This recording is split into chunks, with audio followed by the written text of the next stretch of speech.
কোচবিহারের মাঘপালার আকাশে আজ ধোঁয়ায় ঢাকা, ভক্তদের চোখে অশ্রু। এক ভয়াবহ অগ্নিকাণ্ডে পুড়ে ছাই হয়ে গেল ৪৮ ফুট কালী মায়ের মূর্তি।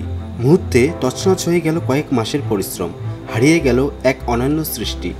ঘটনাটি ঘটে মঙ্গলবার ২১শে অক্টোবর দুপুর প্রায় ১২টা ১৫ নাগাদ। কোচবিহারের মাঘপালা পুজো প্যান্ডেলে হঠাৎ আগুনের লেলিহান শিখা ছড়িয়ে পড়ে। মাত্র কয়েক মিনিটের মধ্যে ৪৮ ফুট উঁচু কালী মায়ের মূর্তি জ্বলে খণ্ড বিখণ্ড হয়ে পড়ে। ঘটনাস্থলে মুহূর্তে ছড়িয়ে পড়ে আতঙ্ক।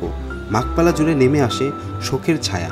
এবার ছিল মাঘপালার ৪৮তম কালী পূজা, তাই ৪৮ ফুট উচ্চতা এই বিশাল মূর্তিটি তৈরি করেছিল পূজা কমিটি।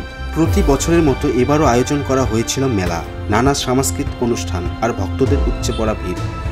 মেলার প্রায় শেষ মুহূর্তের প্রস্তুতি চলছিল, তখনই ঘটে যায় এই মর্মান্তিক ঘটনা। স্থানীয় সূত্রে জানা যায়, পুজো শেষে মূর্তিতে কিছু মেরামতির কাজ চলছিল। দ্রুত শুকোনোর জন্য প্রায় ৩৫ ফুট উচ্চতায় গ্যাস সিলিন্ডারে আগুন ব্যবহার করা হচ্ছিল।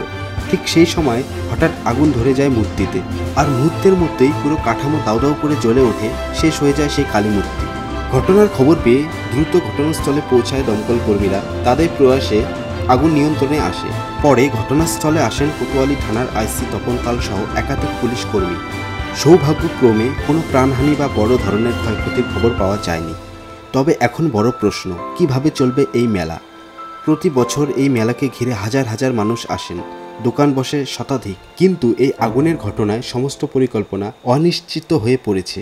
চিন্তিত মেলার ব্যবসায়ীরা, উদ্বিগ্ন এলাকাবাসী, সকলের মুখে একটাই প্রশ্ন, এখন কিভাবে হবে এই মেলা? এক মুহূর্তেই ছাই হয়ে গেল ভক্তির প্রতীক, শিল্পীর সৃষ্টি শক্তি। তবে মাঘপালার মানুষ জানে, মা কালী ছাই থেকে নতুন করে জেগে উঠবেন, কারণ ভক্তির আগুন কোনোদিনও নিভে না।